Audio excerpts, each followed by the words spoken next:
sou Lívia Santos e estou aqui direto da Universidade Federal de Pernambuco para a gente falar de música com você, que está aí do outro lado da tela. No programa de hoje, a gente vai falar sobre a ligação do colecionismo com a música. Provavelmente você conhece alguém que faz coleção de alguma coisa, CD, instrumento, boneca, ou até discos de vinis do seu ídolo musical. Esses são alguns dos objetos que a galera começa a comprar e vai juntando e criando recordações. E o melhor de colecionar é que é um hobby para todo mundo. Crianças e adultos podem ser colecionadores. Basta gostar de guardar memórias em objetos. Por isso, hoje, aqui no Sexta Frequência, a gente vai receber a ilustre presença de Fred Souza, que coleciona discos. Mas antes de falar com ele, a gente vai chegar lá na rua Siqueira Campos, na região central do Recife, e Gustavo Sá, que já bateu perna por aí, foi conversar com a galera que ama colecionar. Vamos conferir como foi? Os serviços de streaming revolucionaram o modo de se ouvir música, possibilitando os ouvintes de escutar diferentes canções com apenas um clique e sem grandes gastos. Mas ainda há quem prefira os tradicionais discos de vinil, seja por causa do charme, pela qualidade sonora, pelo apego físico ou simplesmente pela nostalgia. A comprovação dessa resistência do vinil é a existência de lugares como o Dinossauro Discos, diante uma era dominada pelo digital. Localizada bem no centro da cidade, a loja é considerada por muitos recifenses como um grande local de referência para vinil na região metropolitana, com um acervo bastante rico e diversificado. A Dinossauro Discos foi fundada pelo colecionador Edson José, um pernambucano apaixonado por música. Na década de 70, eu trabalhava numa loja de roupa, fazia serviço de banco. E sempre que eu ia nos bancos fazer os depósitos, você passava pela loja de disco, dava uma olhadinha e tal, dava uma pesquisadazinha e comecei a paixão pelo vinil, né? Uma hora ou outra eu comprava um vinil, quando eu estava com dinheirozinho, comprava um vinil e tal, levava para casa, escutava, gostava e a paixão começou daí, da década de 70, né? Aí realmente a colecionar, certo? Mais tarde um pouco, foi tempo que eu fiquei desempregado, saí do trabalho e comecei a vender vinil também. Aí uni as duas paixões, né? Colecionava e também comprava para vender na cidade. Aí com isso aí eu fiquei conhecido, né, no centro da cidade. Aí a turma vinha me procurar, tu tem tal vinil? Aí eu já comecei a ver que o negócio era bom. Aí também ia nas feiras de troca-troca na época, né? E pegava alguns vinis. Quando eu pegava 2, 3, igual, aí eu separava o meu e botava outros para vender. O colecionismo de disco de vinil é um hobby que tem crescido bastante nos últimos anos, com mais e mais pessoas redescobrindo o prazer de ouvir música nos famosos bolachões de acefato. Porém, será que isso é só uma tendência passageira? Bom, não é bem o que Edson acredita. Olha, eu acho que não é passageira não, viu? Porque, inclusive, fora do Brasil, as fábricas de vinil nunca fecharam, né? Só no Brasil que fechou na época. E lá fora sempre lançaram vinil, sempre lançaram. E agora, realmente, a tendência é aumentar mais, né? O CD não deu muito certo, eu acho que não deu muito certo. Principalmente o CD europeu, quando chega aqui, ele não fica muito legal, ele mofa. E o vinil não, o vinil é eterno. O vinil veio para ficar mesmo. E tem a capa, tem o encarte, levantar e virar o lado do vinil. Pô, isso aí é maravilhoso, né? De fato, o colecionismo de disco de vinil é uma paixão que continua a crescer em todo o mundo, sendo um hobby gratificante para aqueles que apreciam a música em sua forma física e desejam preservar a história da música, eternizando um acervo cultural que passa de geração para geração. É massa aventurar nesse rolê de quem coleciona discos, né não, Fred? Seja muito bem-vindo ao nosso programa. Olá, Lívia, tudo bem? Aqui. Prazer todo Pode meu. se apresentar, por favor, para quem está assistindo. Meu nome é Fred Souza, eu sou colecionador de vinil já há uns 7 anos. Na verdade é uma volta ao vinil, né? Mas além disso, eu também tenho uma loja de vinil, de discos de vinil, né? De mídias físicas, na verdade. Eu também trabalho com CDs, numa escala menor, mas além de colecionador, eu também comercializo discos de vinil. Massa. É isso. E quem foi que te influenciou a entrar nesse meio de vinil, de CD? Olha, na verdade, a minha paixão por música, ela vem desde sempre, assim, desde a adolescência. E a questão de adquirir a mídia física naquela época era uma coisa quase que obrigatória, porque assim, os meios que a gente tinha para ouvir música eram basicamente o rádio né? Ou você comprar o disco do seu artista favorito, né? Desde sempre, eu sempre tive uma ligação muito forte com música, né? Colecionei naquele período, né? Existiu o vinil, existiu o cassete, né? Depois essas mídias foram meio que extintas, né? Com a chegada do CD, e agora a gente está vivendo aí meio que um rebote do disco de vinil, né? Pois é. Tu consegue lembrar qual foi o teu primeiro disco de vinil? Rapaz, assim, é engraçado que na época em que as mídias físicas eram o vinil e o cassete, eu era do cassete, né? Eu era adepto à fita cassete. Eu me lembro, eu acho que provavelmente a primeira fita que eu comprei foi a do Guns N' Roses lá, aquele álbum duplo deles, Use Your Illusion 1 e 2. Muito provavelmente foi esse aí.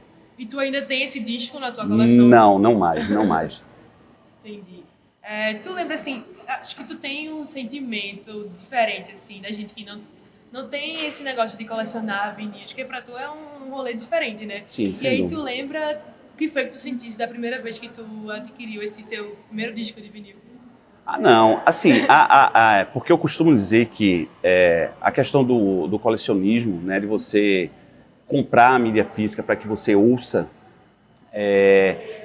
isso vai para quem, obviamente, gosta de música, mas é um pouco a mais, eu acho que é um nível a mais, é um amor mais próximo à coisa, de você querer ter a obra do artista, né, porque a gente sabe também que o artista, ele vive também disso, da venda do disco.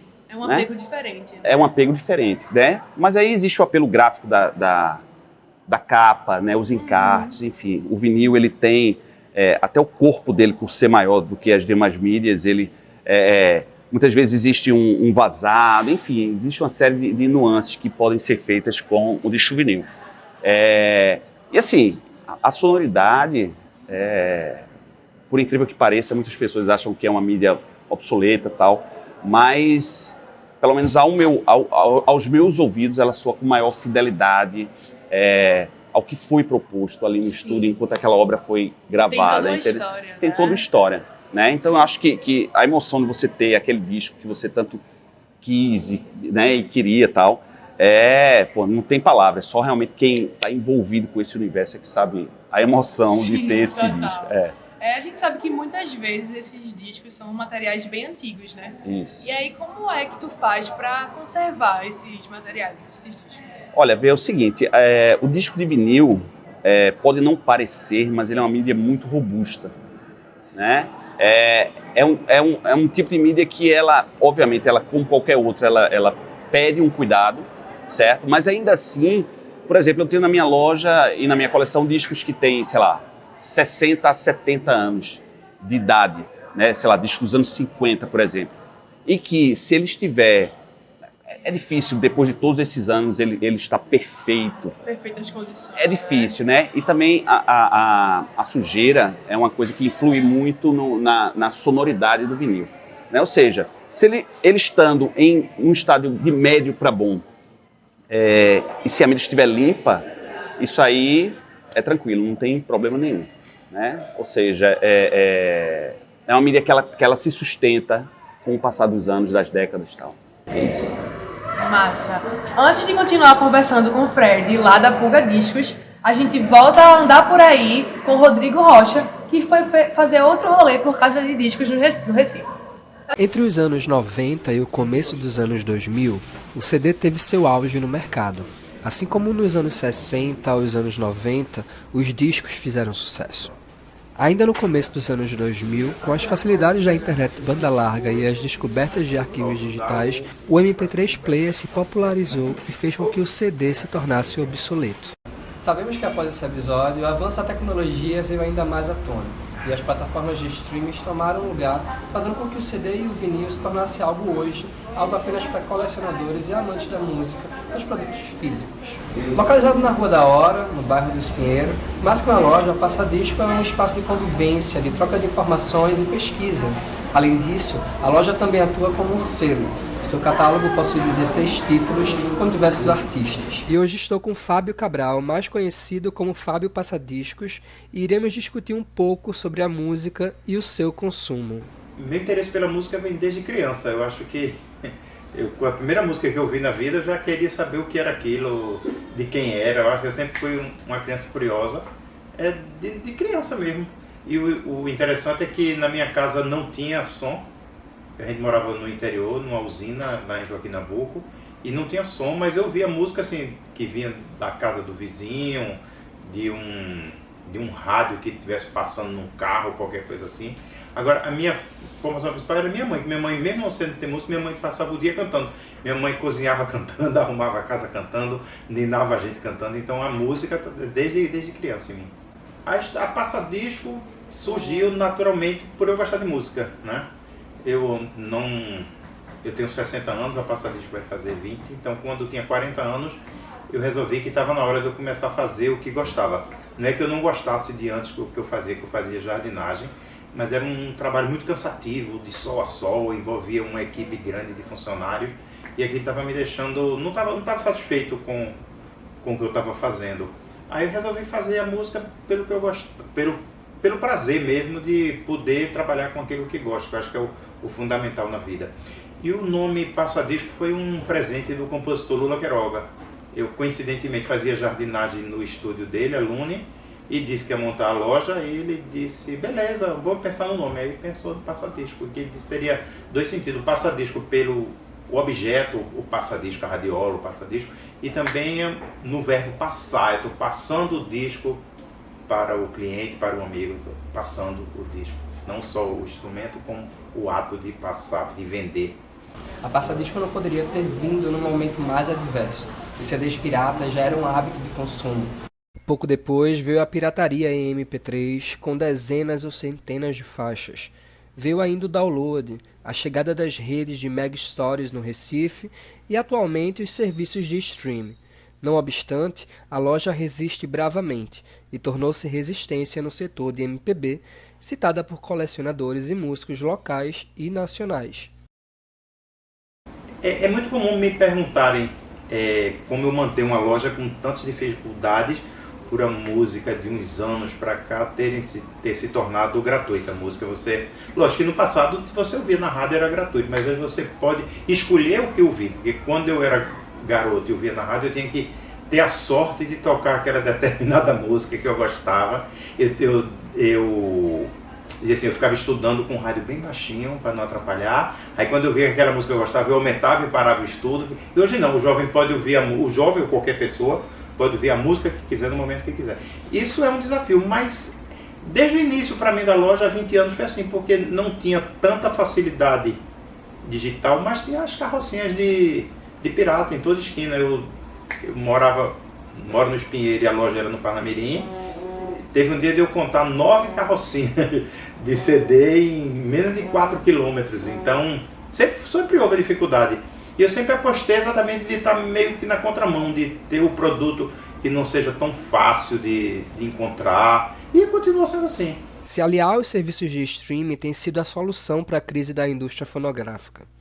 A tendência na transformação da forma de ouvir música, desde o vinil até o streaming, foi de concentrar a maior quantidade de faixas em uma única plataforma. Cada vez mais as pessoas estão entendendo que o digital não anula o físico, e as vendas de vinil têm provado isso. Dessa forma, há público consumidor para todas as plataformas. Colecionar realmente é uma experiência muito massa, né, não? Ah, sem dúvida. Porque assim, coleção é igual a paixão, né? Se você se envolve com aquilo é porque você tem afinidade, né? É familiarizado com aquilo. Ou seja, nada mais é do que você exercer uma coisa que você gosta, né? Sim. Acima de tudo é um hobby, né? O colecionismo ele é um hobby, né? Como tem gente que gosta de jogar bola, de tocar um instrumento, tem gente que gosta de colecionar, né? Quando tu compraste teus primeiros discos, tu tinha já a intenção de colecionar ou isso surgiu depois? Na verdade, isso é meio aquela coisa que tem o bichinho do colecionismo quando ele te morde, entendeu? É inevitável, né? Conforme você vai se envolvendo com o universo da coisa, você sempre vai buscando... Acho que se torna viciante. Não, total, né? E outra, o universo da música é infinito, né? Uma coisa leva a outra, por um artista, você descobre outro e aquilo vai lhe levando para diferentes direções, né? E você, obviamente, a gente nunca vai ter tudo, porque, como eu falei, é infinito, né? Músicas de países não convencionais, né? Porque normalmente a gente ouve o que? Uma música em inglês, em francês, em italiano, em português e tal. Mas aí existe muita coisa linda, maravilhosa na África, na Ásia, Todo canto, entendeu? né? Pois é, ou seja, aí o universo é gigantesco, né? E a gente vai sempre querendo buscar novas coisas. Voltando à coisa que isso parte de uma paixão, né? Ou seja, aquela chama está sempre acesa ali, de você estar buscando novos sons, novos artistas, enfim. É viciante, você vai.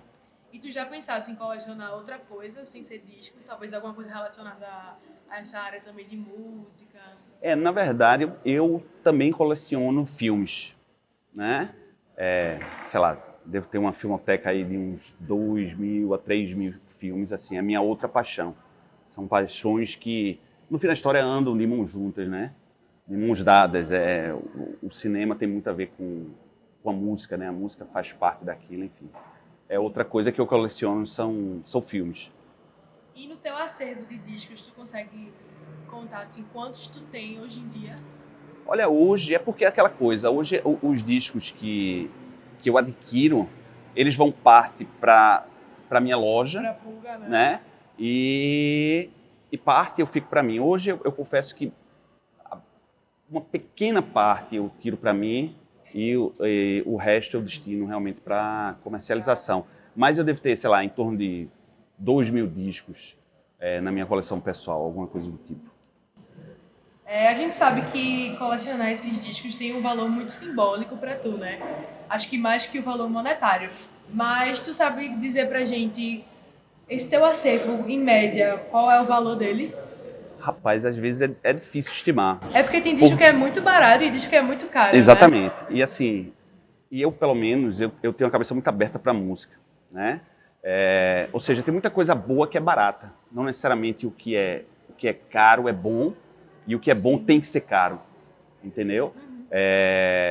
Aí fica difícil estimar, mas sei lá, vamos colocar uma média de um disco pelo outro assim, 100, 150 reais. Uma média de 2.000 discos, sei lá. Fazer a conta aí, a gente tem uma ideia de quanto deve chegar em média, mais ou menos ali, pra gente ter uma ideia. Sim, é um dinheiro, né? Né? É como eu falei, existem discos que custam, sei lá, 10 reais e existem discos no mercado que chegam a custar, sei lá, 20, 50 mil reais. Sim. Né? Tu já chegou a ter um desse nível assim? Não, desse não. Já tive discos, sei lá, de 4, 5, 7 mil, mas nesse nível de 20, 50 mil não. Entendi. E o que é que caracteriza assim? Tipo, esse disco aqui ele é mais barato, ele é 20 reais, esse aqui é 4 mil. Assim, basicamente, eu acho que o primeiro ponto nessa questão da raridade é a tiragem dele. Né? Sei lá, foi um disco que saíram 300 cópias dele, como tem um caso aqui de um disco muito famoso aqui, na raridade, provavelmente o disco mais raro do Brasil, que é um disco daqui, né, de Lula Cortes com Zé Ramalho, é o primeiro disco deles, feito em conjunto, chamado Pai Biru, que é um disco que, no mercado, ele passeia ali entre 20 a 30 mil reais. Esse disco, ele foi prensado numa fábrica que existia aqui, numa fábrica de discos que existia aqui em Recife, chamada Rosenblit. E houve uma cheia nos anos 70, aqui em Recife, onde boa parte desse inventário foi perdido na água, né, na cheia. E aí poucos exemplares restaram. Ou seja, uma tiragem que já não era tão grande, ela ficou menor ainda. Ou seja, aquele pouco tornou-se mais raro ainda. Né? Aí isso é o ponto principal. E às vezes alguma história que aconteceu durante a gravação, algum episódio que faz o culto ao redor daquela obra. Entendeu? Aí são alguns fatores que influenciam na raridade do disco. E muitas vezes essa raridade ela é até sazonal. O que é que acontece? Às vezes existem obras, sei lá, obscuras da música brasileira que um DJ na Alemanha descobre aquele disco e ele faz um sample daquele disco numa música dele. Aí aquilo estoura no mundo e aquele disco entra pro culto. Sim, entendeu? Entendi. E ele tem aquela raridade vinda do nada, vamos dizer assim. Porque aquele cara que ele é sei lá, ele é um cara que um formador de opinião, ele colocou aquela música na mídia. E aí aquilo faz com que aquele disco passe a ser procurado, logo se ele tiver uma tiragem pequena, poucas cópias disponíveis no mercado, naturalmente ele se torna um disco raro também, e caro, naturalmente. Entendi, é bem interessante isso. Né? O universo é muito louco, assim, tem muitas coisas, episódios que podem fazer um disco virar raro, entendeu? Tem discos que já nascem raros. Né? Hoje em dia a gente tem algumas fábricas de disco no Brasil, existem clubes de vinil. Hoje as tiragens, naturalmente, são muito menores do que quando os vinis eram comercializados em massa, né? Ou seja, muitas vezes um disco ele sai com 300 cópias, com 1000 cópias, ou seja, 300 cópias no universo do Brasil, do mundo, não é nada, né? Ou seja, são discos que muitas vezes a gente diz assim, eles já nascem raros, entendeu? Pelo fato de eles saírem numa pressagem muito pequena, assim, numa tiragem muito pouca. E na tua coleção, qual é o gênero que predomina, assim? Eu sou um apaixonado por blues. Blues é meu gênero maior, assim, né? E sempre foi assim ou foi mudando com o tempo? Desde muito cedo, assim, na verdade, eu sempre gostei muito de rock. E com o tempo, o rock ele me trouxe o blues, né? E uma vez conhecendo, uma coisa levou a outra, né? E uma vez conhecendo aquilo se tornou minha paixão. Eu toco também guitarra, enfim, para quem toca guitarra, especificamente assim, o blues é um gênero muito importante, porque ele é meio que a base de tudo, sabe? Sim, entendi. E tem algum que tu sonha em ter na tua coleção, assim? Rapaz, assim, esses desejos, eles mudam também dia a dia, entendeu? Às vezes é como eu falei, a gente descobre muita coisa nova e que às vezes aquilo entra para sua lista de desejo e que não é tão fácil achar aquele disco de repente. Ou seja, sempre tem coisa nova, né? Não são, agora na cabeça não me vem nenhum assim em particular, mas sempre tem aquele disco que você tá afim de ter tal, e que ainda não conseguiu. Às vezes a prensagem que você quer, entendeu? Porque tem esse lance de prensagem também. Existe a primeira prensagem, a segunda é como um livro, né? Primeira edição, segunda edição, tal. As primeiras prensagens, elas costumam ser mais valiosas, né? Porque é o que a gente chama da prensagem original. Por quê? Porque ali foi retirada da master, que foi gravada no estúdio, enfim, tem uma fidelidade maior ao que o artista se propôs a fazer em estúdio. Sim, tô entendendo. E agora a gente vai com algumas dicas, porque Fred, além de colecionador, como ele disse, ele também trabalha vendendo discos. E aí conta pra gente, Fred, o que é preciso para começar uma coleção? Olha, para começar, assim, basicamente você ter um toca-disco, né? Eu acho hoje existem vários níveis de valores de toca-disco. Você hoje consegue comprar um toca-disco, sei lá, novo por 600, 700 reais. Isso, e naturalmente a paixão, né? Eu acho interessante que pelo menos de início você seja cauteloso com o equipamento que você compra, né? Para você não fazer um investimento tão alto e de repente você descobrir que não era aquilo que você procurava, né? Enfim, mas eu acho que é basicamente isso, é ter a paixão e o seu toca-disco lá para começar já a comprar seus vinis e degustar aí as audições. E quais são os cuidados assim que são imprescindíveis para quem coleciona disco de vinil? Olha, como eu falei, apesar dele ser uma mídia muito robusta, é importante que você sempre o mantenha limpo, né? Porque como eu falei, a sujeira, a poeira, tudo isso influencia na hora da execução na vitrola.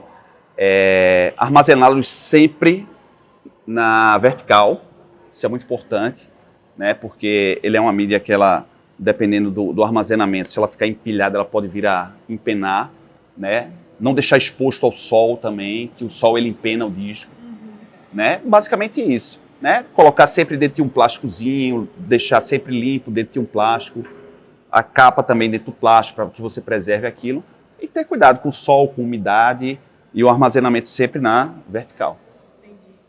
Então, além desse conhecimento todo, o Fred ainda trouxe pra gente alguns discos que fazem parte da coleção dele e ele vai mostrar pra gente aqui agora. Pronto, eu trouxe aqui alguns exemplares de 4, vamos dizer assim, 4 vertentes, para a gente ter um panorama maior de como esse universo do vinil funciona. Primeiramente, eu trouxe aqui Isso aqui é um clássico do jazz, Blue Train, de Coltrane. Isso aqui é um disco lacrado, certo? Isso é um disco lançado nos anos 50, 60, agora me foge. Mas existem fábricas lá fora, todos esses discos de artistas internacionais, eles são prensados fora do Brasil. Basicamente, as fábricas que existem hoje no Brasil, que são 3, elas prensam, basicamente, artistas brasileiros, né? Porque esses discos, nos anos 50, 60, 70, eles eram fabricados também no Brasil, existia a prensagem brasileira, né? Mas hoje, se você quiser uma obra dessa aqui de Coltrane, você só vai conseguir ela importada, certo? Então, isso aqui é um exemplo de um disco de um artista internacional lacrado, novo. Aqui a gente tem também um disco lacrado, mas de um artista brasileiro, um disco prensado no Brasil, por sinal Erasto Vasconcelos, aqui da terrinha, né, irmão de Naná, para você ver como está essa coisa do vinil. Esse disco foi lançado originalmente em CD, nos anos 2000, e agora, essa aqui foi a primeira prensagem dele em vinil, né? Tem muito CD que tá assim agora, né? Que foi lançado, nunca Exatamente. foi lançado em vinil e agora tá sendo lançado. Exatamente, né? muita coisa de Marisa Monte, pronto, é um exemplo que acho que boa parte dos discos dela que saíram nos anos 2000 saíram agora em vinil. Sim. Isso aqui é uma prensagem original Um clássico, né? do Afro Ciberdelia de Chico Sainz, né? Esse é um disco ultra mega raro. Por quê? Pronto, aí já é uma outra vertente que faz um disco ser raro. Esse disco aqui, ele foi lançado em 1996. Em 1996, o vinil ele estava praticamente extinto, certo? O CD já estava com tudo no mercado e as prensagens de vinil que existiam eram raríssimas, pouquíssimas e pequenas tiragens também. Isso aqui é um exemplo dessa raridade por conta do período em que ele foi prensado. Em 1996, o vinil estava praticamente extinto. E por fim aqui eu trouxe uma prensagem japonesa, né? As prensagens japonesas estão entre as mais, se não a mais cobiçada entre os colecionadores, né? Por excelência no material usado, na parte gráfica, enfim. A prensagem japonesa ela tem essa particularidade que é vir com essa tira de papel aqui, com esses escritos, que a gente chama de obi, né? Ou seja, por exemplo, um disco desse, ele com o obi, ele é um valor. Sem o obi, ele é outro valor. Ou seja, existe mais uma nuance que existe nesse universo de colecionismo. É basicamente isso aqui. Eu acho que aqui deu para ter uma ideia mais ou menos de algumas das vertentes desse mundo do vinil. Deu sim. E pra gente finalizar, qual dica tu daria pro Fred do passado, quando estava começando a colecionar? Rapaz, assim, eu volto à questão da paixão do amor, né? O colecionismo, né? Você hoje em dia, você não tem necessidade de comprar um disco para você ouvir música, né? A grande realidade é essa. A gente tem os streams, tem YouTube, enfim. Tem uma série de fontes onde você pode ter acesso à música. Primeiramente, a paixão. E eu acho que é basicamente isso. É isso que move, né? Se você tem amor à música, eu acho que vale a pena a tentativa de você experimentar uma mídia física, né? Você tá ali com a obra, de fato, do seu artista favorito, enfim, de um disco que você gosta na mão, né? Eu acho que a dica seria essa. Se você tem um amor, acho que vale a pena a tentativa de você adentrar o mundo do vinil. Massa, valeu, Fred, foi um prazer. Eu que agradeço o convite. Muito massa. Valeu. E hora da publi, viu, galera? A Pulga Discos fica lá no bairro dos Pinheiros, na zona norte do Recife. Qual a rua Exatamente. da Pulga Discos? Rua Conselheiro Portela, número 417. Ali é super fácil, ali no coração do Espinheiro. Você pode ir lá para dar uma conferida no acervo e também ver no Instagram que ele está sempre postando o que está rolando por lá. O Instagram é @mercadode. Isso, exatamente. Ele é super blogueiro, ele sempre aparece por lá nas redes, então vocês podem dar uma conferida lá. Valeu, viu, Fred? Tá certo. Muito obrigada por Agradeço o convite. Muito obrigado. Foi um prazer participar com vocês aí para falar de vinil, que é, sei lá, uma das minhas grandes paixões. Sim, obrigado mesmo. Muito interessante, né? Deve ser massa poder colecionar aquilo que nos faz lembrar de uma época. E a sensação de cada vez que pegar naquilo, lembrar da vibe que só aqueles objetos têm pra gente. E a alegria de conseguir aquela peça dos sonhos. É uma coisa muito boa, viu? A gente sabe que tem coleções que são bem caras, como a do Ricardo Brenan, por exemplo, ou até mesmo de Fred, que tem discos bem caros, e outros baratos também, como a gente falou por aqui. Exato. Mas também tem gente que coleciona coisas que são bem simples, assim, carrinhos, bonecas e tantas outras coisas. O negócio é ter história para contar com essa coleção. E chegou a hora. Nessa temporada, a gente convida você para ter uma experiência massa. Por isso, se você for parado na rua com fone de ouvido, não se assuste com a câmera, porque a nossa produção também foi passear por aí perguntando o que está ouvindo nesse fone. Minha gente, a nossa produção parou pessoas aleatórias que passavam com fone de ouvido e perguntou isso. Então vamos descobrir o que a galera tá ouvindo por aí. A gente vai ficando por aqui. Que bom que você chegou com a gente até o fim e conferiu essa conversa massa aqui com o Fred, que é colecionador e vendedor de discos de vinil. Até o próximo programa.